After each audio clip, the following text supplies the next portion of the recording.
क्या आप यकीन करते हैं जिन्नात की दुनिया में? क्या आपने कभी सुना है किसी लड़की की ऐसी कहानी जो किसी जिन के साए में जी रही हो? ये कहानी है हिना की, एक मासूम लड़की जिसकी जिंदगी अचानक बदल गई क्योंकि उसका सामना हुआ एक ऐसे रहस्यमयी जिन से। आज हम आपको ले चलेंगे उस दुनिया में जहां हर साया डरावना है और हर आवाज के पीछे छुपा है एक राज। तो चलिए शुरू करते हैं हिना और जिन की दास्तान। अस्सलामु अलैकुम प्यारे भाइयों और बहनों, आज हम एक ऐसी लड़की की कहानी सुनाने जा रहे हैं जिसका नाम है हिना। यह कहानी सिर्फ डर की नहीं बल्कि साहस, ईमान और धैर्य की है। हिना का बचपन एक छोटे से गांव में बीता जहां उसका परिवार बहुत ही धार्मिक और नेकदिल था।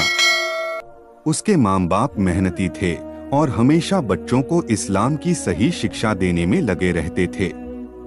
माँ रोज हिना को कुरान की तिलावत करवाती, खासकर सूरह फलक, सूरह नास और आयतुल कुर्सी। पिता नमाज की अहमियत बताते और खुद नमाज पढ़कर बच्चों के लिए मिसाल कायम करते।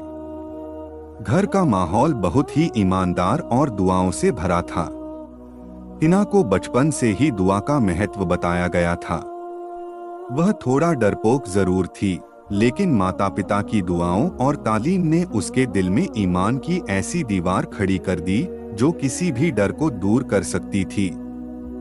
उसका परिवार हमेशा उसे समझाता कि इस दुनिया में हर समस्या का हल अल्लाह की मदद से ही मिलता है। वे उसे बताते कि डरना इंसान की कमजोरी है, लेकिन उससे लड़ना और उसे जीतना ही असली बहादुरी है। हिना की पढ़ाई लिखाई भी इस्लामी माहौल में हुई। वह कुरान की आयतें याद करती, नमाज अदा करती और रोजाना दुआ करती कि अल्लाह उसे हर बुरी चीज से बचाए। उसके माता पिता ने उसे सिखाया कि जिन्न और अंधविश्वास से डरना नहीं चाहिए, बल्कि दुआ और ईमान से उसे हराना चाहिए। इस तरह हिना का बचपन इबादत, तवक्कुल और धैर्य से भरा रहा। यही आधार था जिसने उसे आगे आने वाली मुश्किलों का सामना करने के लिए तैयार किया। हमारा गांव एक छोटा सा लेकिन बहुत पुराना गांव था। यहाँ लोग पुरानी कहानियों और जनश्रुतियों में बहुत विश्वास करते थे। जिन्न और भूत प्रेत की कहानियां हर घर की आम बातें थीं।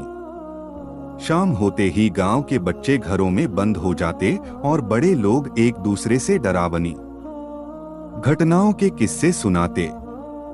गांव के बुजुर्ग बताते, जिन्न कहीं भी हो सकते हैं, पेड़ों में, कुएं के पास और कुछ खास जगहों पर। उन्हें नाराज मत करो, वरना उनकी नाराजगी से बुरा असर पड़ सकता है। लोग कहते, जो जिन्न के खिलाफ बोलता है उसे जल्दी परेशानियां आने लगती हैं, इसलिए कई बार लोग बिना समझे समझाए अंधविश्वास पाल लेते थे। हिना इस सब को सुनती, लेकिन उसे थोड़ा डर भी लगता था। उसका मन बार बार सोचता, क्या सच में जिन्न होते हैं? क्या वे मुझे नुकसान पहुंचा सकते हैं? अगर मैं अकेली रहूं तो क्या होगा? उसके माता पिता, खासकर उसकी माँ, अक्सर उसे समझाती, बेटी, जिन्न से डरना ठीक नहीं। हमारा असली सहारा अल्लाह है। जब हम नमाज पढ़ते हैं, दुआ करते हैं, तो कोई भी चीज हमें हानि नहीं पहुंचा सकती। माँ उसे सूरह फलक, सूरह नास और आयतुल कुर्सी पढ़ने की आदत डालती और बताती कि ये दुआएं जिन्नों और बुरी ताकतों से बचाने वाली हैं। उसके पिता भी कहते, डर इंसान की कमजोरी है, लेकिन जो अल्लाह पर भरोसा रखता है वह कभी कमजोर नहीं होता। धीरे धीरे हिना ने समझना शुरू किया कि जिन्न को लेकर जो डर गांव के लोग रखते हैं वह अंधविश्वास का हिस्सा है, लेकिन डर को दूर करने का असली रास्ता तो दुआ, नमाज और ईमानदारी है। यह बात हिना के दिल में घर कर गई। उसने ठाना कि चाहे कुछ भी हो, वह डर के आगे कभी झुकेगी नहीं और अपने ईमान को मजबूत रखेगी। एक शाम जब गांव में बारिश हो रही थी, और हवाओं की आवाजों के बीच घर में सब सो रहे थे। हिना घर में अकेली थी। उसके माता पिता बाहर कुछ काम से गए हुए थे। अचानक उसने अजीब सी आवाजें सुननी शुरू की, दरवाजे की खड़खड़ाहट, कुछ फुसफुसाते हुए स्वर और किसी चीज के धीरे धीरे हिलने की आहट। उसका दिल जोर जोर से धड़कने लगा। वह कांप उठी। मन में डर का साया फैल गया। उसने सोचा, क्या ये जिन्न हैं? क्या वे मुझे नुकसान पहुंचाएंगे? वो याद आई अपनी माँ की बातें, डरना नहीं, दुआ करो। हिना ने तुरंत अपने हाथ जोड़कर आयतुल कुर्सी, सूरह फलक और सूरह नास पढ़नी शुरू की। आवाजें थोड़ा थोड़ा कम होने लगीं, लेकिन डर अभी भी कम नहीं हुआ था। फिर उसने खुद से कहा, मैं अल्लाह की मदद मांगती हूँ, वह मुझे कभी अकेला नहीं छोड़ेगा। धीरे धीरे उसका मन शांत हुआ और आवाजें भी कम हो गईं। उसने महसूस किया कि डर के सामने सबसे बड़ा हथियार दुआ है। उस रात से हिना ने यह सीख ली कि जिन्न से डरना नहीं, बल्कि उनका सामना अपनी दुआ और ईमान से करना चाहिए। डर इंसान की कमजोरी हो सकती है, लेकिन हिम्मत और भरोसा उसे हराना सिखाते हैं। यह पहला मौका था जब हिना ने अपने डर का सामना किया और उसे जीतने की ठानी। यह उसके लिए एक बड़ा सबक था, जिसने आगे आने वाली मुश्किलों के लिए उसकी तैयारी कर दी। हिना ने जब पहली बार जिन्न की मौजूदगी को महसूस किया, तो उसने तय किया कि डर को अपने ऊपर हावी नहीं होने देगा। उसने जाना कि डर का मुकाबला सिर्फ दुआ, तवक्कुल और ईमान से ही हो सकता है। इसलिए उसने अपनी रोजमर्रा की जिंदगी में इबादत और दुआ को और ज्यादा अहमियत दी। सुबह शाम वह अपने कमरे में बैठकर कुरान की तिलावत करती, खासकर उन सूरहों को पढ़ती जो बुरी नजरों और बुरी ताकतों से बचाती हैं, जैसे सूरह फलक और सूरह नास। उसने आयतुल कुर्सी को भी अपनी सबसे बड़ी हिफाजत समझा और इसे हमेशा याद रखने लगी। माँ बाप ने उसे बताया कि दुआ से इंसान के दिल को सुकून मिलता है और जिन्नों जैसी ताकतों को भगाने का यही सबसे बड़ा हथियार है। हिना ने न केवल दुआओं को अपनी आदत बनाया, बल्कि नमाज को भी अपने दिन का अहम हिस्सा बना लिया। एक दिन उसने अपने घर के दरवाजों और खिड़कियों के पास तस्बीह और मस्बीह रख दिए, ताकि ये चीजें घर को बुरी चीजों से बचा सकें। वह अल्लाह से दुआ करती कि वह और उसके परिवार को हर बुरी ताकत से बचाए। धीरे धीरे उसकी हिम्मत बढ़ने लगी। वह समझने लगी कि डर से लड़ने के लिए सबसे जरूरी है लगातार दुआ करना और ईमान में मजबूती रखना। जब भी कोई डर उसे घेरता, वह अपनी दुआओं में जुट जाती। हिना ने अपने छोटे से दिल में एक बड़ी बात बिठा ली कि कोई भी ताकत, चाहे वो जिन्न हो या कोई और, जब तक अल्लाह की मदद न हो, कुछ नहीं कर सकती। उसने अपने दोस्तों को भी यह बात बताना शुरू किया कि डर को खत्म करने का तरीका दुआ और नमाज है, न कि अंधविश्वास और डराना धमकाना। हिना की ये पहली कोशिशें उसके लिए एक नई शुरुआत थीं। डर अब उसके लिए कमजोर करने वाली चीज नहीं थी, बल्कि एक ऐसी परीक्षा थी जिसे वह अपनी दुआ और ईमान के सहारे जीत सकती थी। एक रात जब पूरा गांव गहरी नींद में था, हिना के लिए वो सबसे खतरनाक रात साबित हुई। हवाओं की सरसराहट और पेड़ों की छाव में कुछ ऐसा महसूस हुआ जिसे वह अब तक कभी महसूस नहीं कर पाई थी। उस रात घर में अजीब सी हलचल हुई। दरवाजे अपने आप बंद और खुले, खिड़कियां धीरे धीरे हिल रही थीं।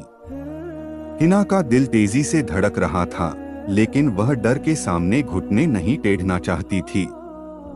उसने याद किया कि माँ बाप ने उसे क्या सिखाया था, डरने की बजाय दुआ और तवक्कुल करना।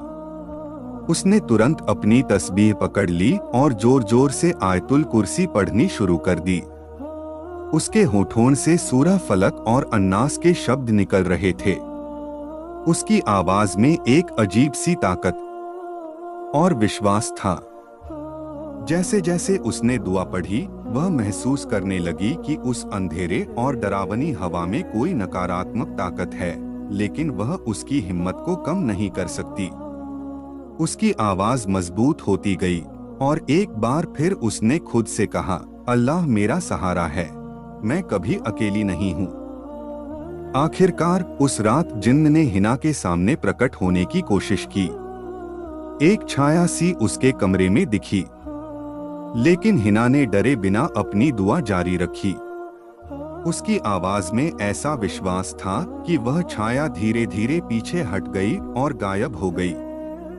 उस अनुभव ने हिना के अंदर एक नई ताकत और हिम्मत भर दी। उसने जाना कि डर को खत्म करने का सबसे बड़ा हथियार दुआ और ईमान है। यह रात उसके लिए एक मोड़ साबित हुई, जहां डर ने हिम्मत के आगे हार मानी। उसके बाद से हिना ने कभी भी अपने डर को जीतने नहीं दिया। वह जानती थी कि चाहे कितनी भी मुश्किलें आएं, अल्लाह की मदद से हर चुनौती पार की जा सकती है। हिना की बहादुरी और उसकी दुआओं की ताकत की खबर पूरे गांव में फैल गई। गांव वाले भी अब समझने लगे थे कि जिन्न से डरने की बजाय उनसे लड़ने का असली रास्ता क्या है। धीरे धीरे गांव के लोग इकट्ठा होने लगे और अपने डर को खत्म करने के लिए कुछ ठोस कदम उठाने लगे। गांव के लोग इमाम साहब के पास सलाह लेने आने लगे। इमाम साहब अपने गहरे ज्ञान और दुआओं के जरिए लोगों को समझाते कि जिन्न से डरना नहीं, बल्कि अपनी ईमानदारी और दुआओं के साथ उनका सामना करना चाहिए। उन्होंने बताया कि जिन्न भी अल्लाह की बनाई हुई हैं और उनकी शक्ति सीमित है, जो दुआ और तवक्कुल से कमजोर पड़ जाती है। इमाम साहब ने सभी को सूरह फलक, सूरह नास और आयतुल कुर्सी की तिलावत करने का तरीका विस्तार से समझाया। उन्होंने गांव वालों को बताया कि रोजाना नमाज अदा करना, दुआ करना और तस्बीह का जिक्र करना जिन्न से बचने के लिए सबसे बड़ा हथियार है। इसके साथ ही इमाम साहब ने गांव में सामूहिक दुआ और नमाज का आयोजन करवाया। हर शाम गांव के लोगों ने मिलकर मस्जिद में इकट्ठा होकर अल्लाह से अपने डर और परेशानियों से निजात की दुआ मांगी। ये दुआएं और तिलावतें गांव में एक नई उम्मीद और विश्वास लेकर आईं। हिना ने भी इस सामूहिक दुआ में हिस्सा लिया। उसने महसूस किया कि अकेले तो वह थोड़ी कमजोर थी, लेकिन पूरे गांव का समर्थन और इमाम साहब की सीखों से उसके दिल को बहुत सुकून मिला। गांव के लोग अब डर के बजाय उम्मीद से भर गए थे। वे समझ गए थे कि जो भी मुश्किल आए, उसे धैर्य और ईमान के साथ सहना और दुआ में मजबूती लानी चाहिए। इस नए विश्वास ने गांव में एक ऐसा माहौल बना दिया जहां जिन्न की कहानियों ने डर की बजाय सीख और ईमान की ताकत का रूप ले लिया। इस तरह हिना की कहानी सिर्फ उसकी नहीं रह गई, बल्कि पूरे गांव के लिए प्रेरणा बन गई। उन्होंने मिलकर यह साबित कर दिया कि जब ईमान और दुआ साथ हो तो कोई भी अंधकार या डर आगे नहीं टिक सकता। तो दोस्तों, ये थी हिना और जिन्न की आज की दास्तान। क्या आप मानते हैं कि हिना के साथ जो हुआ वो सिर्फ एक इत्तेफाक था या किसी जिन्न का खेल? आपके दिल में जो भी सवाल या एहसास हैं, हमें कमेंट में जरूर बताएं। और अगर आपको ये कहानी पसंद आई हो तो वीडियो को लाइक करें, शेयर करें और चैनल को सब्सक्राइब करना न भूलें, क्योंकि अगली दास्तान और भी रहस्यमयी और दिल दहलाने वाली होने वाली है। मिलते हैं अगली कहानी में, हिना और जिन्न की दास्तान में। तब तक के लिए खुदा हाफिज।